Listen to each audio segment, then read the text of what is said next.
The junior senator from California. Madam President, before I begin my formal remarks, I'd like to take a moment to acknowledge the delegation of California mayors that are here in the gallery today. Madam President, I rise today with gratitude, honored to be a member of this esteemed body. I rise having never imagined that this opportunity to serve would be a part of my journey. But I am grateful to so many who have helped it become true. I was appointed by Governor Gavin Newsom to serve the people of California after the passing of Senator Feinstein. No one could ever fill Senator Feinstein's shoes, but there's so many of us who stand on her shoulders. To both of them, I am grateful.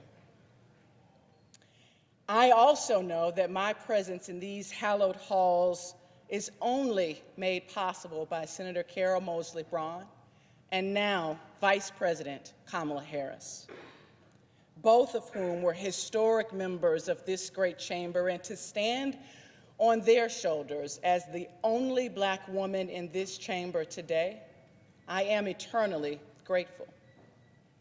I appreciate the sacrifice and support of my friends and my family, the leadership of Emily's List, who allowed me to turn their lives inside out and upside down to meet this moment in our nation's story.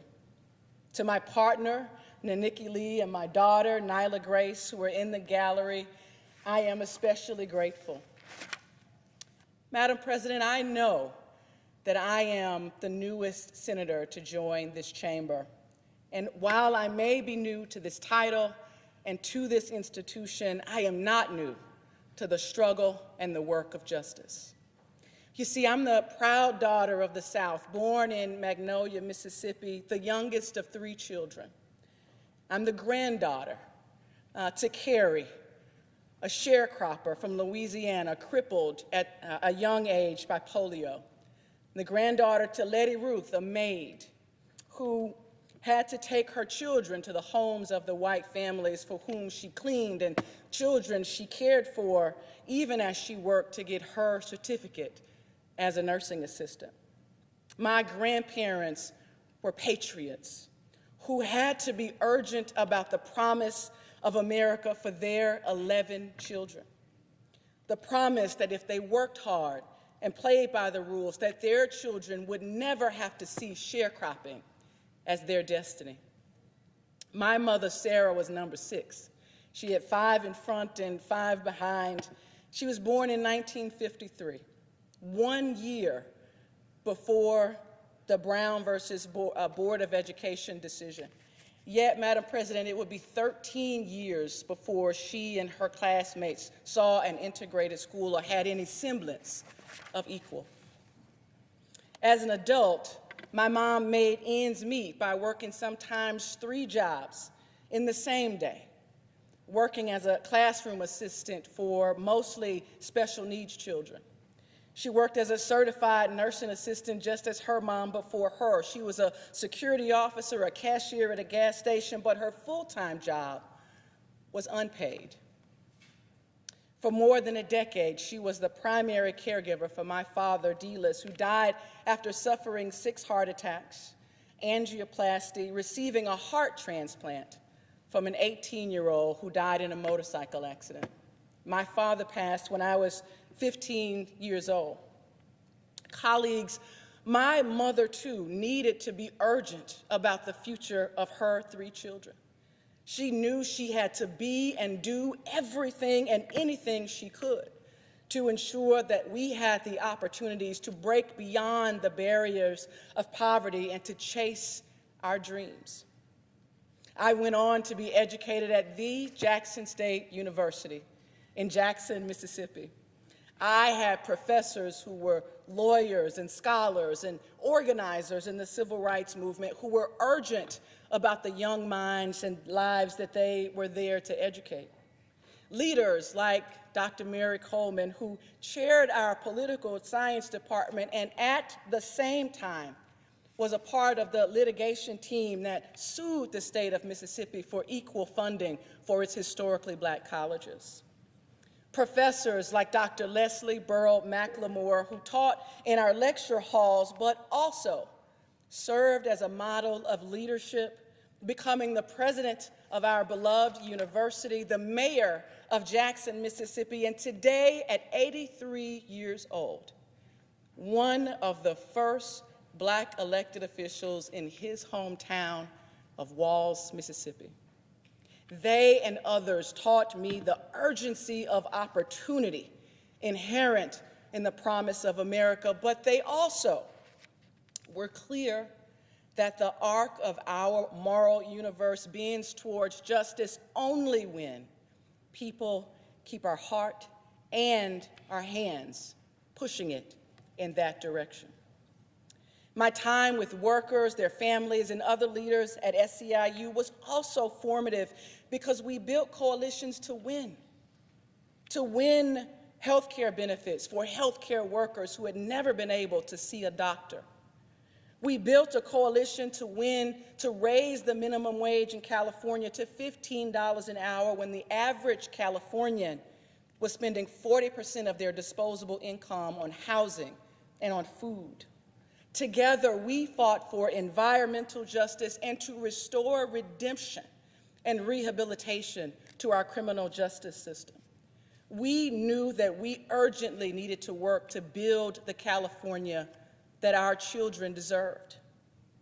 And I was able to continue that work during my time at Emily's List, supporting pro-choice women who advanced values that united their communities at every level of government. We were intent on creating that new generation of leaders. Madam President, today I am clear that my time in the Senate can be no different. And I rise today urgent about the future of our nation's children.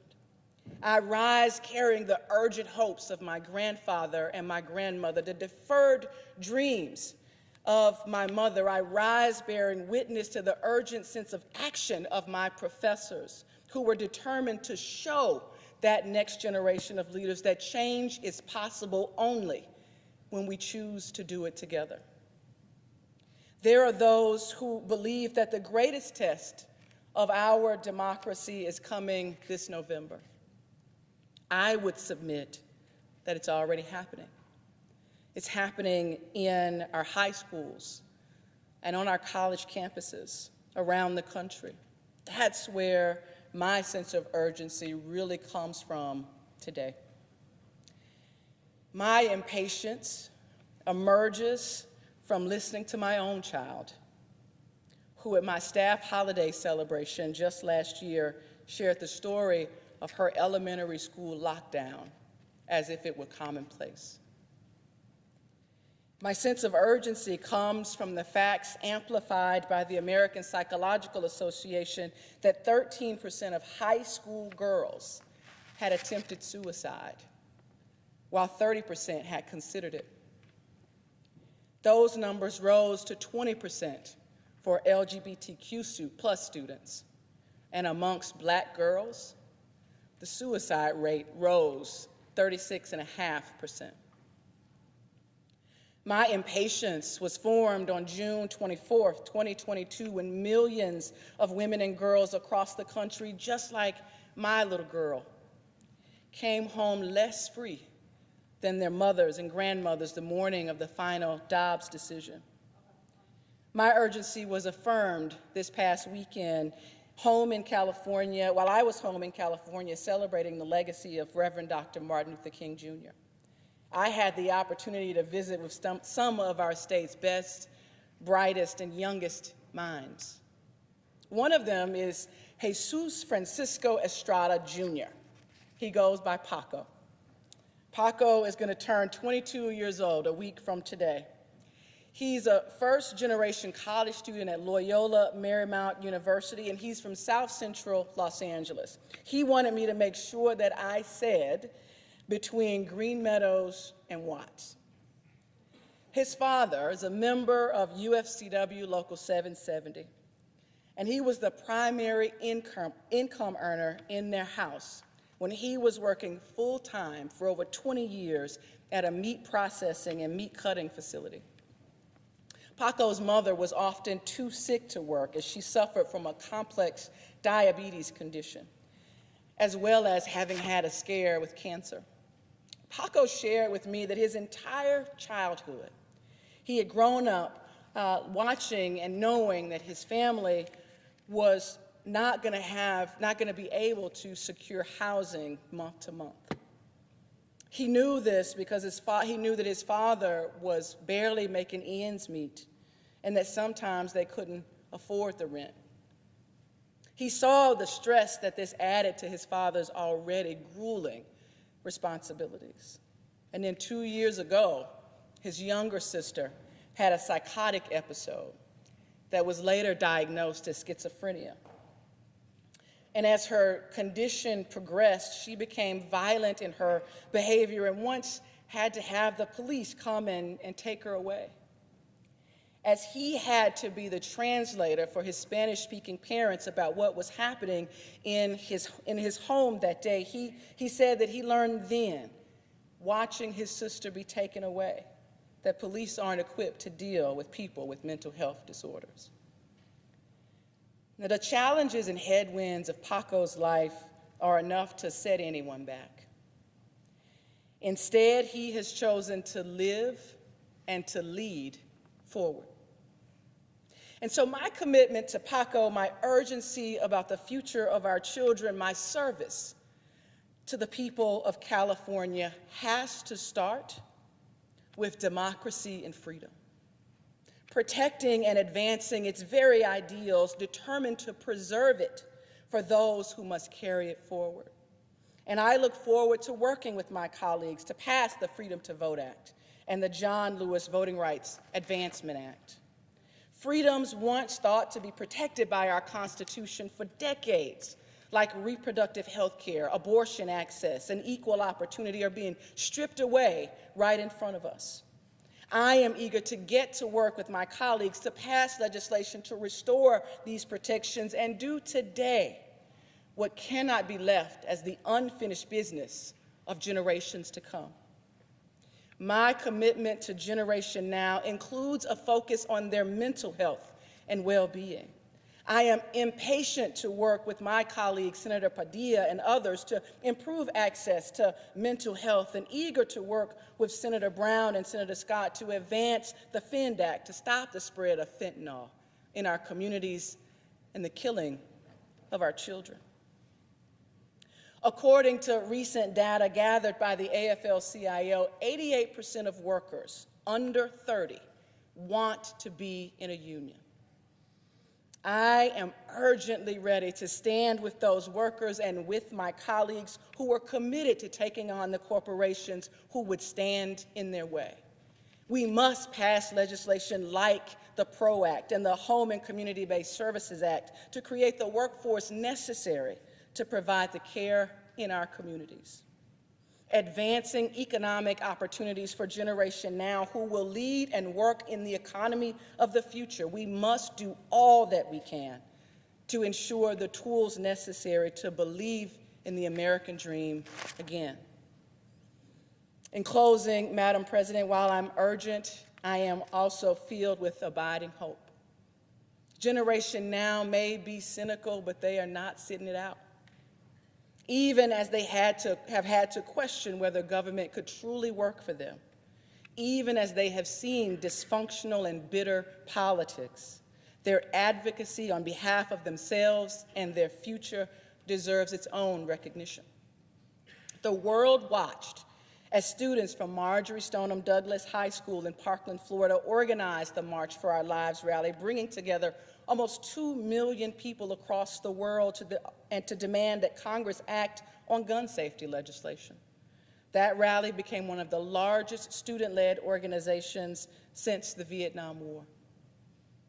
From the Women's March to the Black Lives Matter marches around the globe, the most racially and ethnically diverse generation of our time has shown up time and time again, demanding that we do better.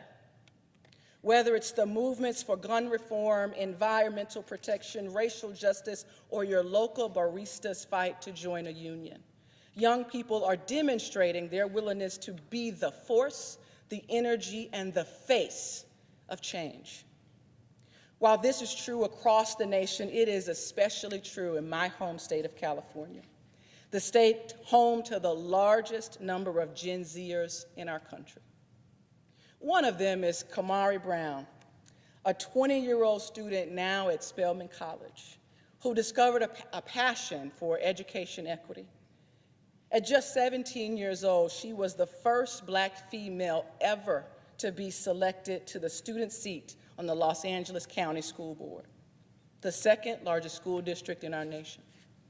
It's thanks to Kamari's leadership that students in LA have access to greater resources that they need to thrive. She secured unanimous support for resolutions that leverage district funding to improve communities around her, beyond the walls of Crenshaw High School. It's young leaders like Kamari who don't sit on their hands and stand idle as the world passes them by. It's the stories of Generation Now who believe that their lives can add up to something more that truly inspires me. Madam President, as I take my seat, I offer again the clarion call that was shared with this body and the world almost 3 years ago to the day.